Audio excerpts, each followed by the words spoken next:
성령과 교회, 굉장히 중요한 주제입니다.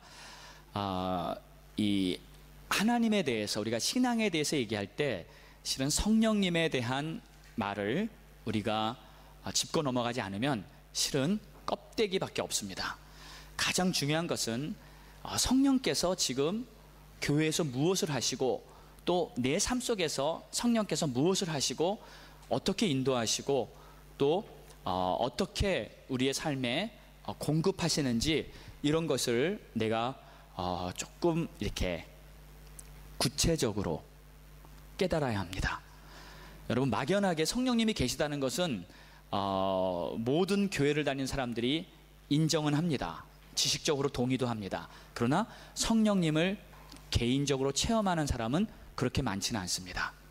많은 사람들이 성령님을 그냥 하나의 이론으로 생각하고 계신가 보다, 계시다 하니까 계시겠지 하면서 그냥 넘어가요. 그런데 그렇게 하면 안 되죠. 성령님은 우리 안에서 함께 내재하고 계시고요, 나를 인도하시고 내 이 신앙의 모든 것을, 모든 것입니다, 전부를 다 총괄하시고 주관하시고 공급하시고 역사하시고, 하여튼 필요한 모든 것을 다 제공하시는 분이 우리 성령님이신 줄 여러분 고백하시고 인정하시기를 축원합니다. 그리고 그것을 경험하시기를 바랍니다. 아멘. 성령님과 함께 동행하는 삶, 이 삶이 진정한 믿음의 자녀들의 삶인 것입니다. 자, 지금 사도 바울은 이 고린도 교회에 계속 이 말씀을 전하면서 성령님에 대해서 굉장히 강조하고 있어요. 그래서 지금 성령과 은사, 교회, 이러한 내용을 전하는데, 오늘도 이제 교회에 대해서 성령과 어떠한 관련이 있는가, 이러한 내용들을 한번 구체적으로 보도록 하겠습니다.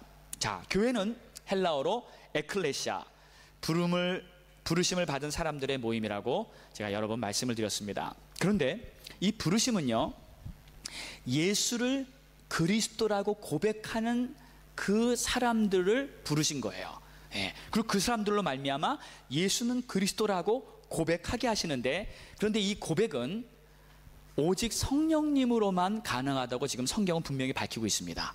그렇다면 이 교회라는 것은 성령님의 역사로 말미암아 예수를 그리스도라고 고백할 수 있고, 그분들이 모여서 함께 교회가 이루어지고 있다는 것을 우리는 이렇게 정리해 볼 수 있는 것이죠. 교회에 성령이 없으면 그것은 하나님의 교회가 아닙니다. 아멘입니까? 자, 그래서 예수님께서도 초대교회를 세우실 때 이렇게 말씀하셨어요. 제자들 보고 하늘로 이제 승천하시기 전에요, 부활하신 후에요, 모여라 모여라. 그리고 마지막 말씀을 하시면서 사도행전 1장 4절과 5절에 이렇게 말씀하십니다. 예루살렘을 떠나지 말고 내게 들은 바 아버지께서 약속하신 것을 기다리라. 그게 뭐예요? 요한은 물로 세례를 베풀었으나 너희는 몇 날이 못되어 성령으로 세례를 받으리라. 아멘이죠. 성령으로 세례를 받으리라.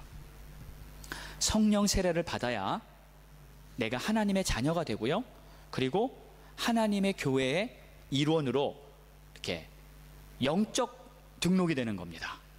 여러분, 하나님의 일은 다 영적이에요. 그렇죠? 그러면 영적으로 registration, 등록이 되려면 어떻게 됩니까? 성령으로 말미암아 오직 가능한 것입니다.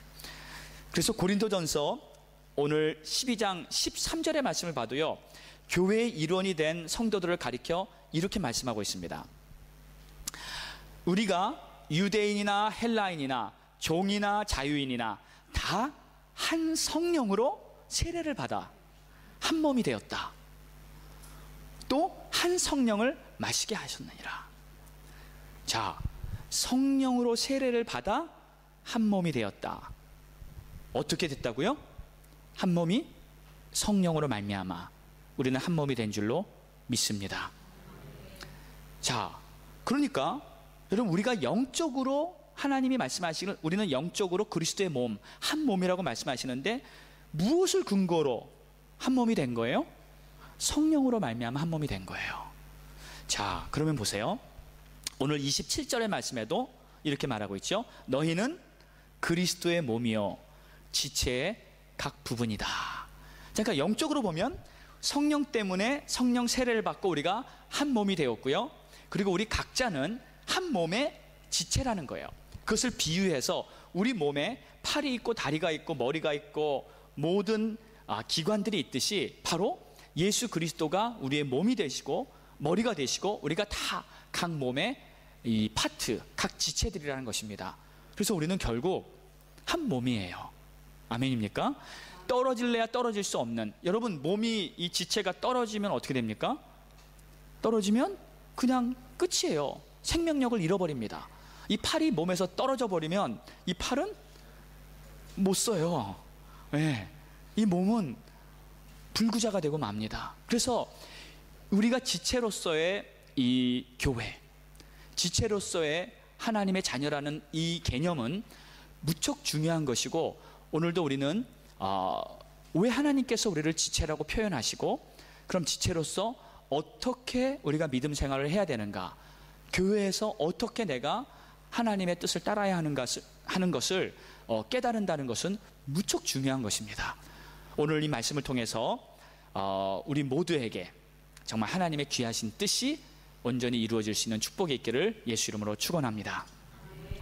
자, 그러면 우리는 지체로서의 자신을 이해해야 돼요. 그럼 내가 그리스도의 몸, 지체로서 내가 어떠한 존재인가. 그래서 이 지체는 몸의 부분을 말하는데, 이 지체의 역할을 보면요, 이 상호 의존성이 있습니다. 그러니까 서로가 서로를 위해서 일하고 있다는 것을 우리가 잘 알 수 있죠. 네, 서로가 서로를 돌봅니다. 오늘 25절의 말씀을 보면 이런 말씀이 있어요. 몸 가운데서 분쟁이 없고, 그러니까 지체들끼리 서로 이렇게 싸우지 않는다는 거예요. 그리고 오직 여러 지체가 서로 같이 돌보게 하셨느니라. 서로 같이 돌보게 한다는 거예요. 또 여러분 히브리서 10장 24절의 말씀을 보면 이렇게 기록하고 있어요. 서로 돌아보아 사랑과 선행을 격려하며. 자, 그러면 우리가 이제 알 수 있습니다. 첫 번째로 내가 하나님의 자녀 그리스도의 몸의 지체로서의 첫 번째 역할은 바로 서로 어려움과 고통 속에 있는 성도들을 돌보는 것, 서로 돌보는 것이 우리 주님의 뜻이라는 것을 여러분 믿으시기 바랍니다. 자, 특히 이제 병들었을 때, 누가 아플 때 서로 돌보는 것이 아름다운 교회의 모습입니다. 네.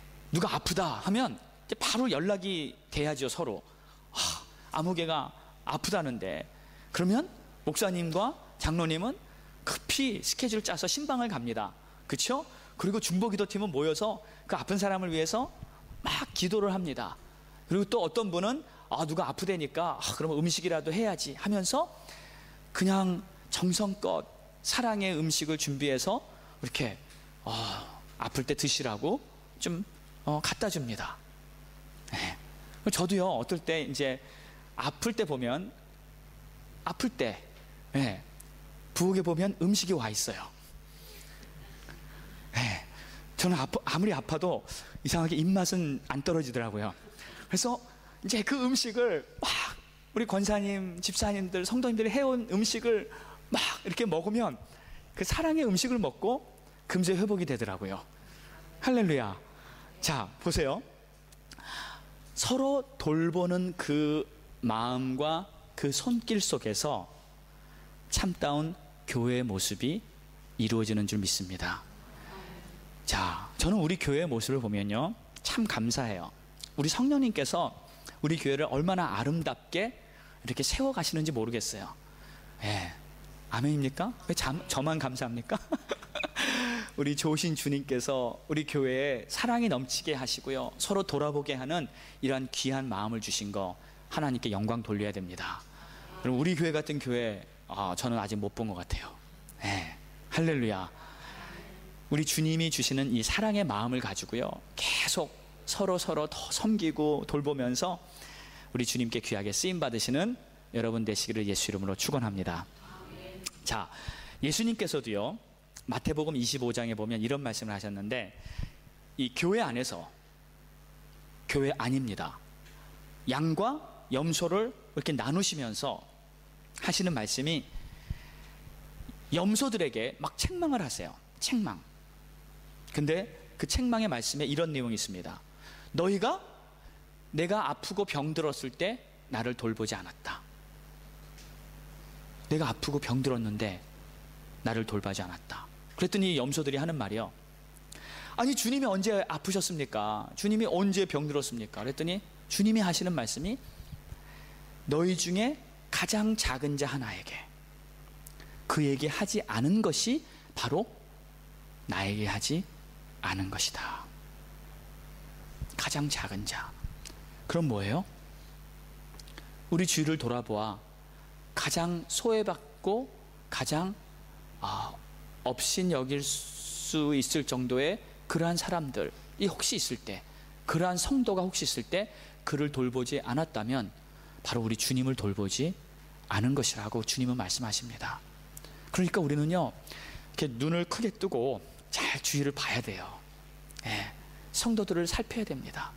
그리고 내 주위에 지금 누가 힘들어하고 아프고 어렵고 도움이 필요하고 그 자에게 정말 주님의 사랑을 베풀고 나눌 때 하나님께서 기뻐하시는 뜻이 우리를 통해 이루어지게 될 줄 믿습니다. 그래서 그 고통을 함께 나누고 기쁨을 함께 나누는 그 마음이 바로 하나님이 원하시는 교회의 마음이에요. 자, 그 주님의 마음을 성령님께서 우리에게 주십니다. 성령님. 그래서 성령님께서 주시는 그 따뜻한 사랑의 마음을 가지고 우리가 서로 교회 안에서 서로를 세워갈 때 우리 교회는 더욱더 사랑이 넘치는 교회가 될 줄 믿습니다. 아멘. 자, 두 번째는 서로 간에 용서와 섬김으로 하나 되는 것입니다. 용서와 섬김. 자, 용서는 아주 중요한 이 이슈입니다. 그리고 용서는 바로 복음의 핵심이기도 합니다. 십자가의 메시지이기도 하고요. 우리 주님이 마지막에 하신 말씀, 주여 저들이 하는 일을 자신이 모르나이다. 저들을 용서합니다. 하신 복음의 핵심이기도 합니다. 자, 그런데 보세요. 이 성도 간에 이렇게 함께 지내다 보면 왠지 서로 안 맞아서 이렇게 자꾸 삐끗삐끗 다투고 갈등이 생기는 경우가 생기기 마련입니다. 보면은 가정교회 안에서도 그럴 수 있고요. 또 부서 사역을 하면서도 그럴 수 있고요. 또 심지어는 그냥 교제하다가 뭐 밥 먹다가도 그런 경우가 생기는 것을 보기도 합니다. 맛있게 밥 먹고 이렇게 싸우는 사람들도 있더라고요. 귀한 음식 먹고 왜 그러는지. 자, 그런데 항상 사람들은 모이면 가까워지면 갈등할 수밖에 없는 것이 어떠한 자연 원리인 것 같아요. 왜? 서로 다르니까. 나랑 다르다고, 생각이 다르다고, 또 방법이 다르다고 싸우고 갈등할 수밖에 없습니다. 자, 그런데 중요한 것은 그 갈등을 어떻게 해결할 것인가. 그렇죠? 그 문제를 어떻게 해결할 것인가. 근데 보세요. 여기 어떤 기분 나쁜 일이 생겼어요. 그리고 마음이 굉장히 불편합니다. 근데 반드시 이유는 있어요. 그런 일이 생겼을 때 뭐 이유 없이 생긴 일이 어디 있겠습니까? 반드시 이유는 있습니다. 그런데 그 이유가 생겼을 때 내 마음이 불편하고 싫어요. 그러면 어떡하겠습니까? 아이 싫어. 저 사람 싫어. 저 사람은 내 타입 아니야. 하고 그 자리에서 딱 거리를 두고요. 그 자리에서 싸우거나 어떠한 반응을 일으킨다면 지금 교회 안에서는 큰 문제가 생길 수밖에 없는 거예요. 그러나 그것이 아니라 우리 주님은 이렇게 말씀하십니다. 누군가 잘못한 일이 있을 때도 그 실수와 허물을 그냥 덮어주어라. 실수와 허물을 덮어주어라. 그럴 때 그 관계의 회복이 이루어진다는 거예요. 여러분, 남의 허물을 덮어줄 때 평안이 임하는 거 아세요? 자, 다시 한번 말씀드립니다. 남의 허물을 덮어줄 때 내 마음에 평안이 임합니다. 그곳에 하나님의 나라가 임해요. 자, 보세요. 용서가 있는 곳에 평안이 있습니다. 용서가 있는 곳에 평안이 있어요. 여러분 마음속에 왠지 평안이 없어요. 왠지 불편하고요, 왠지 갈등이 있고요, 왠지 그럴 땐 지금 뭔가 문제냐면 용서를 안 해서 그래요. 네. 그 사람을 용서 안 해서 그래요. 그 사람이 지금 계속 마음에 걸려서 그래요. 그 사람이 싫어서 그래요. 그런데 그 사람을 일단 용서를 해주잖아요. 그러면 그때부터 내 마음에 평안이 임합니다. 용서를 안 하면 계속 평안은 없어요. 여러분, 예수님이 부활하신 후에 제자들 앞에 나타나셨을 때 그때 첫 인사가 뭐였어요? 샬롬이었어요. 평안을 너에게 주노라. 평안. 그런데 그때 예수님이요, 솔직히 이 자기를 배반하고 다 떠나가 버린 그 제자들, 베드로도요 배반하고 떠났고요, 또 누굽니까? 그 도마도요 어떻게 했습니까? 그렇게 예수님을 잘 따르더니 예수님이 십자가에 죽으시고 부활하셨다는데도 안 믿어요. 계속 의심하고요. 예수님을 부활을 의심했다는 것은 예수님이 분명히 여러 번 얘기했어요. 제자들한테 내가 죽고 사흘 만에 부활하리라. 도마가 그걸 들었습니다. 그런데도 끝까지 안 믿어요.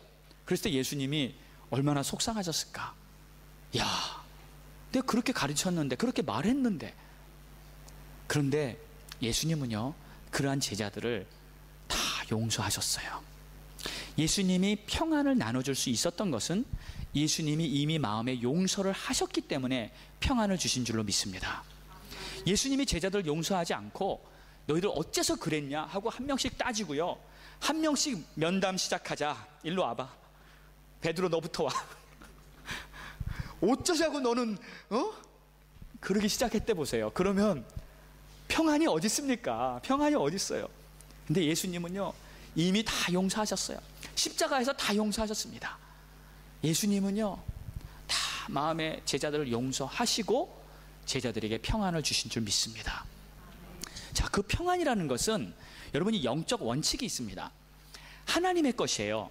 그런데 이 하나님의 것은 하나님의 원칙과 하나님의 방법에 의해서만 이게 적용이 되고 그 원칙은 변하지 않아요. 근데 그 원칙 속에는 용서라는 것이 담겨 있어요. 그래서 내가 누구를 용서하지 않고 계속 싫어하잖아요. 그러면 결코 여러분 마음속에 진정한 평안은 머무를 수가 없다는 거 기억하세요. 그러니까 용서를 해줘야 됩니다. 네. 그래서 계속 용서하는 거예요. 네. 잘못한 사람 봐도요, 네? 계속 용서해 주시는 거예요. 그리고 품어주는 거예요. 그의 허물과 실수를 품어주고 용서할 때 하나님의 천국이 내 마음속에 임하는 줄 믿습니다. 우리 옆에 분 한번 이렇게 인사합시다. 당신의 그 허물이 아무리 커도 내가 당신을 용서하겠습니다. 진심으로 하세요. 진심으로 하세요. 네. 아무리 큰 실수를 해도 내가 용서하겠습니다. 아멘. 아멘. 자, 여러분 허물을 덮어줄 때, 용서하고 허물을 덮어줄 때 평안뿐만 아니라 추가로 한 가지 더 오는 게 있습니다. 뭐가 오냐? 하나님의 축복까지 옵니다. 네, 용서하고 허물을 덮어주는 자에게 하나님은 가만히 계시질 않아요. 왜? 힘든 거 했걸랑. 네? 힘들잖아요. 용서해 주는 거 쉽지 않습니다. 그것을 내가 했을 때 하나님은 보상을 하십니다. 여러분, 노아가 당대의 의인이고 믿음의 사람이고 인류를 구원한, 그거를 이어간 하나님의 선택받은 특별한 자지만 노아도 실수했잖아요. 홍수 다 끝나고 비 갠 다음에 이 포도주 마시고 취해가지고 좀 추태를 부렸습니다. 그때 셈과 함과 야벳이 아들 셋이요, 아버지의 그 추한 모습을 봤을 때 누구예요? 셈과 야벳은 아버지의 허물을 덮어주고요, 이 함은 아버지를 흉봤어요. 흉봤습니다. 허물을 안 덮어줬어요. 그랬을 때 나중에 결과가 어떻게 옵니까? 샘과 야벳은 하나님의 축복을 받아요. 그 허물을 덮어줬을 때 축복을 받습니다. 여러분, 이것은 영적인 원리예요. 내가 남의 허물을 덮어주고 그를 용납하고 그를 받아주고요, 용서하고 이랬을 때는 하나님의 가만 계시지 않습니다. 축복하는 줄 믿습니다. 그러니까 내가 용서하는 것은 내 마음의 평안, 1차적으로. 두 번째는 하나님의 축복을 받는 놀라운 비결이에요. 그래서 여러분, 우리가 이런 것을 이제 자꾸 훈련하고 실천해야 됩니다. 이게 한순간에 그냥 탁 돼버리는 게 아니에요. 자동적으로 되는 게 아니에요. 내가 노력을 해야 돼요. 왜? 내 마음은 내가 다스리는 겁니다. 아멘입니까? 내 마음은 내가 지키는 거고요, 내 마음은 내가 훈련하는 거고요, 내 마음의 정원은 내가 가꾸는 거예요. 남이 가꿔줄 사람이 한 사람도 없고요, 하나님도 내 마음의 정원을 가꾸시지 않습니다. 하나님은 계속 도와는 주시지만 결국 내 마음의 정원은 나만이 가꿀 수 있어요. 내 의지, 내 자유 선택, 또 나의 결정을 통해서 내 마음을 내가 가꾸는 거예요. 근데 하나님의 말씀을 매번 순종하면서 이 더러운 가라지들, 쓰레기들은 자꾸 버려야 돼요.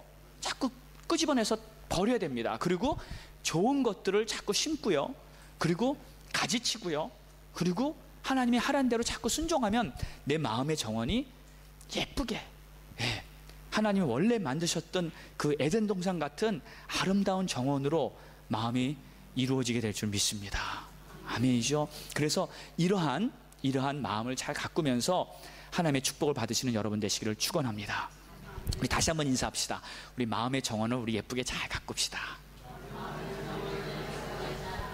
아멘. 자, 용서,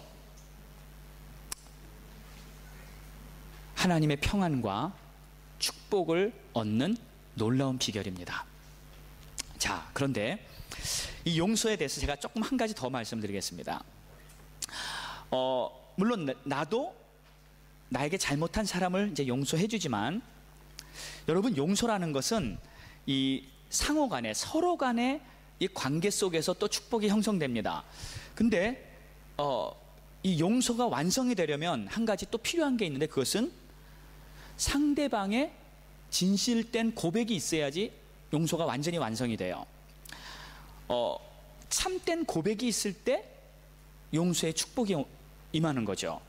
그래서 여러분, 예를 들면 이렇게 사과하는 용기, 내가 잘못했습니다. 그렇죠? 잘못했으면 잘못했다고 그럴 줄 알아야죠. 그것도 용기고요, 그것도 믿음이고요, 그것도 순종이고요, 그것도 하나의 실력이라고 볼 수도 있습니다. 내가 이거 잘못했다. 그러면 잘못했습니다 하고 사과하는 거. 이 리스트라는 이 유럽의 음악가가 있죠. 19세기 유럽에서 아주 폭넓게 활동했던 천재 음악가입니다. 그런데 이분의 스토리가 하나 있어요. 한 번은 이 프란츠 리스트가 어느 도시를 방문했는데, 그 도시에서 포스터가 이렇게 하나 붙어 있더랍니다. 근데 이 포스터를 보니까 연주회가 이렇게 쫙 하는 거예요. 연주회. 그래서 이렇게 좀 유심히 보는데 그 연주가의 속에 이런 내용이 써 있어요. 리스트의 제자. 그래서 그 사람의 이름을 탁 봤는데, 아무리 생각해도 내가 얘를 가르친 적이 없는데, 내가 모르는 제자인데 누군가 아무리 생각을 해봐도 떠오르지 않는 거예요. 그래서 과연 누구지 하고 이제 있었는데, 이 리스트가 며칠 그곳에 머무르면서 리스트가 우리 도시에 왔다는 소문이 이제 돈 거예요. 소문이 그 도시에 쫙 퍼졌습니다. 그런데 그 콘서트를 하려고 했던 그 연주가에게도 그 소리가 들렸어요. 근데 이 연주가가 리스트를 찾아왔습니다. 찾아와서 하는 말이, 선생님, 제가 정말 큰 잘못을 했습니다. 실은 제가 정말 좀 살기도 힘들고 어려운 처지에 있는데, 선생님의 이름을 빌려서 제가 이 콘서트를 하고 나면 저에게 따르는 레슨을 받고자 하는 그러한 학생들이 많이 생길 것 같은 그러한 생각을 갖고 이렇게 거짓말로 포스터를 꾸몄습니다 하면서 그냥 얼굴을 들지 못한 채 그냥 정식으로 사과를 하고 그 앞에 무릎을 꿇었어요. 그러면서 제가 당장 이 콘서트는 취소하겠습니다, 잘못했습니다 하면서 정식으로 사과를 했습니다. 그랬더니 그때 리스트가 그 말을 딱 듣더니요, 한번 저 피아노에 가서 한번 연주를 한번 해보라고 하더래요.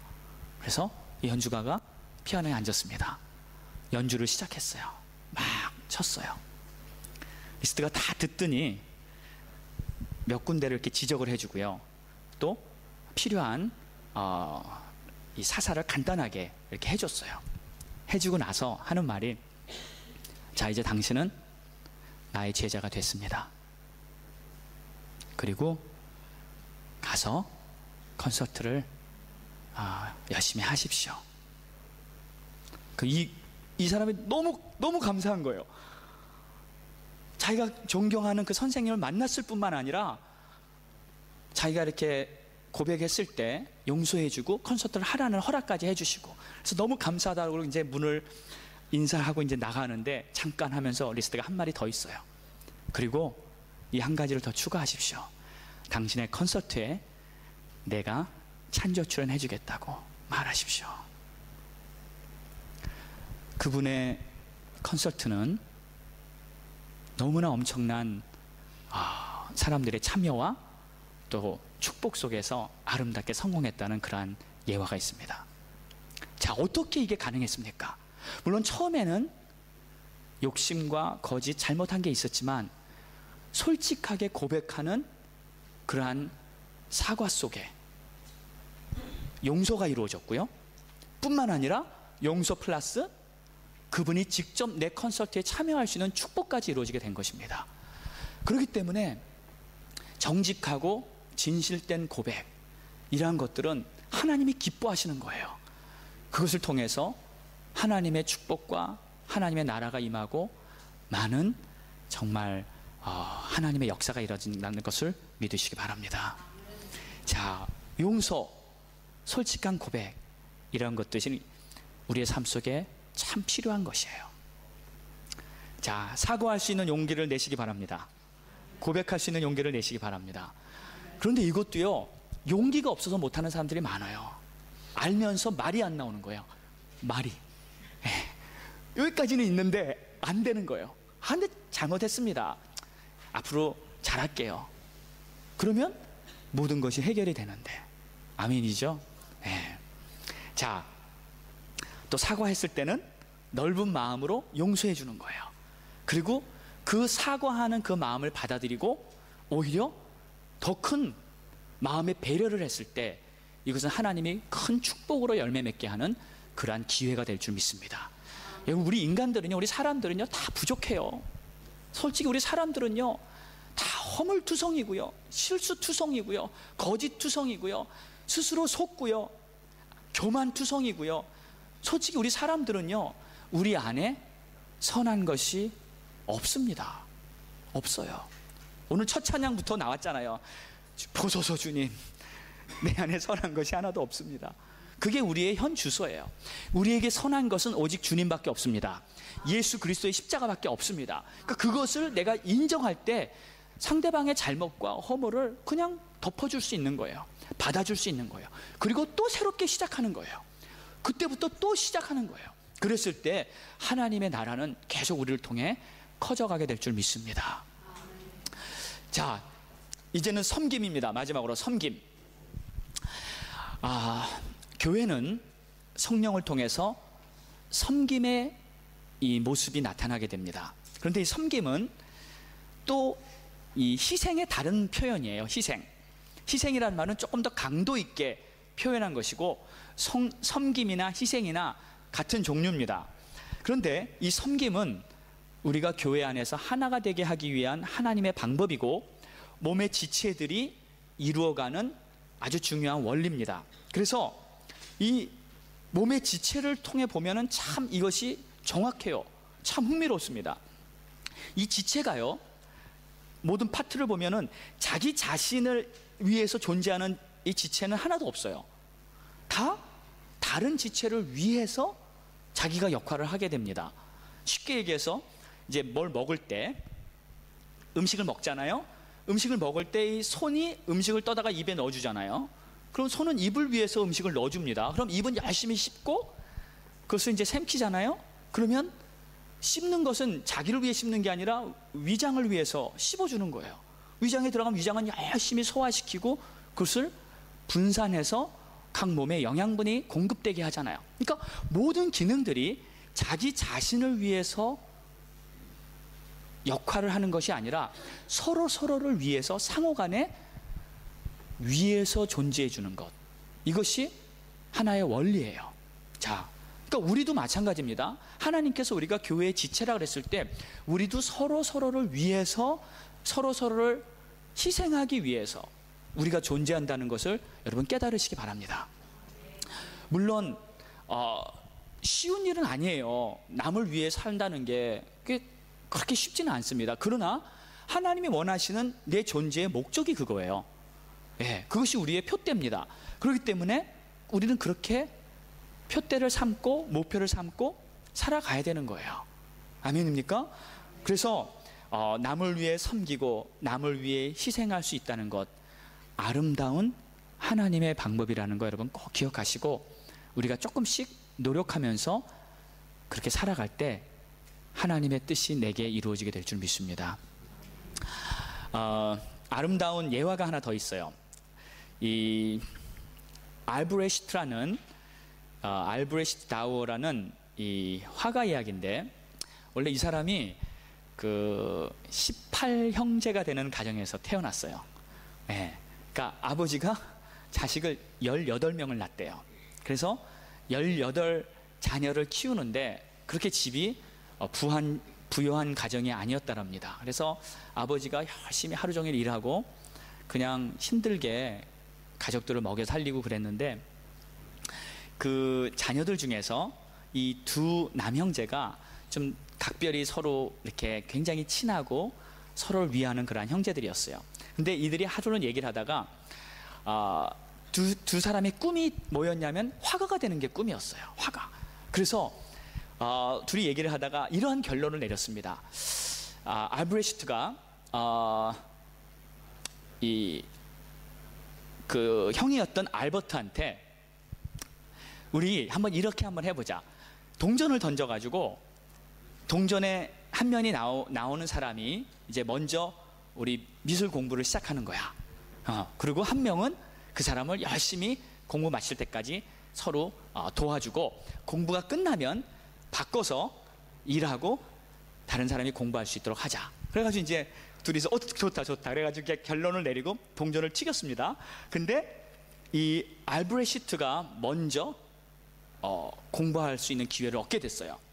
그래가지고 그 형 알버트는 이제 동생을 돕기 위해서 이제 열심히 일을 하는데, 어디서 일을 했냐면 광산에서 일을 했어요. 광산. 그래서 광산에서 막 열심히 이제 일을 시작합니다. 동생은 학교에 들어가서 열심히 공부를 하는데 공부를 아주 잘했어요. 그래서 나중에 훌륭한 성적으로 학교를 나오고, 정말 그가 그린 그림들이 아주 뛰어나릴 만큼 화가의 자질을 다 갖추고 이제 딱 나왔어요. 그래서 집에 딱 왔는데 집에서 다 환영을 하고요, 축하를 하고요, 파티를 하면서 이제 너무 기뻐하는 거예요. 우리 가족 중에 아주 이제 훌륭한 화가가 이제 날 것이다. 근데 제일 이 알브레히트는 찾는 게 누구였겠어요? 자기 형이죠.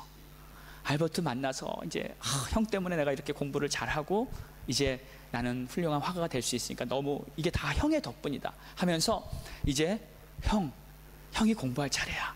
내가 이제 일하고 형을 도와줄 테니까 형 가서 이제 공부해. 그랬더니 형이 아무 말도 안 하는 거예요. 알버트가 침묵을 지키고요, 아무 말도 안 하는 거예요. 그래서 아니 이제 형 공부하러 가려니까, 그러니까 나는 됐어 그러더래요. 아니 공부하라고. 근데 공부를 못 한대요. 그래서 아니 왜 못하냐 그랬더니 나중에 손을 보여주는데, 광산에서 일을 하다가 이 마디 그 매듭들이 다 너무 일을 많이 해가지고 이 붓을 잡거나 공부를 할 수 있는 그러한 기능을 다 잃어버렸다는 거예요. 그러니까 자기 동생을 성공시키기 위해서 자기는 열심히 광산에서 일을 했는데 결국 자기 손을 다 희생하고 자기 꿈까지 다 잃어버리고 자기 동생을 살린 것입니다.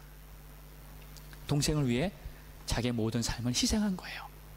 물론 어느 정도 그냥 알맞게 일할 수도 있었는데 자기 동생을 성공시키기 위해서 열심히 일을 하다 보니까 자기의 손이 그 지경이 되고 말았던 거예요. 그래서 이 알브레히트가 나중에 그림을 하나 그렸는데 손을 그렸어요.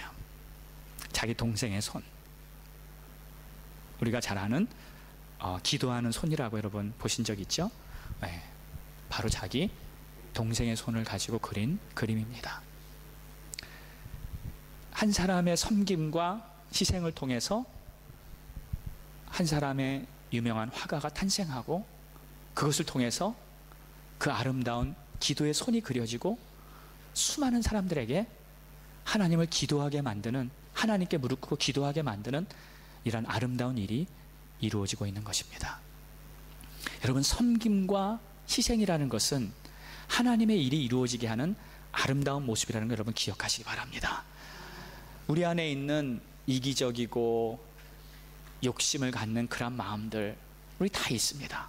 그러나 그것은 하나님이 기뻐하시는 뜻이 아니기 때문에 그런 마음을 내가 자꾸 버려야 돼요. 그리고 내가 남을 위해서, 남을 성공시키기 위해서 내가 무엇을 할 수 있을까, 이러한 마음을 갖는 것이 하나님이 기뻐하시는 뜻이고, 또 그것이 실은 내가 지음받은 내 존재의 목적이라는 것도 여러분 기억하시기 바랍니다.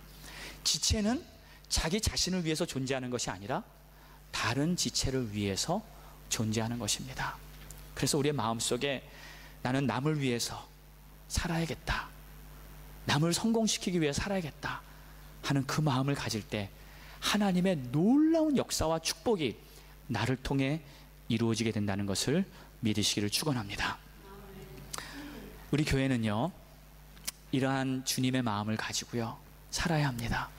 우리 예수님도 이 땅에 오신 것이 바로 나를 성공시켜 주시기 위해서, 내가 구원받고 내가 하나님의 자녀가 되고 내가 하나님의 뜻을 성공시키기 위해서 우리 주님은 이 땅에 온 것입니다. 그래서 교회 안에서는 희생과 섬김의 그 표현이 계속 드러나야 됩니다. 그리고 서로 우리 성도들끼리도요 계속 성령의 은사를 가지고 열심히 교회를 섬겨 나갈 때 그 모습을 통해서 하나님은 계속 일하시는 줄로 믿습니다. 섬김이 여러분의 비전이 되시기 바랍니다. 남을 성공시키는 것이 여러분의 인생의 목적이 되시기 바랍니다. 이것이 바로 하나님이 가장 기뻐하시는 우리를 향하신 뜻입니다. 함께 기도하겠습니다. 다 같이 눈을 감으시고요, 우리 주님 앞에 한번 마음을 열고 십자가의 주님을 바라보시고 그분의 사랑과 은혜와 섬김과 희생을 생각하시고 다시 한번 내 마음을 주님 앞에 드리기를 기도하시지 않겠습니까?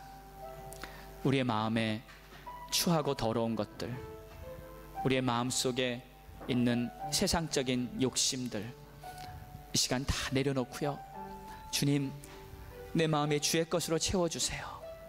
주의 아름다운 것들로 채워주세요. 간절히 구하지 않겠습니까? 이 시간에 여러분의 마음을 활짝 여시기 바랍니다. 오늘 성령님께서 우리를 만져주실 것입니다. 우리를 채워주실 것입니다. 충만케 하실 것입니다. 우리 같이 통성으로 같이 기도하겠습니다. 할렐루야.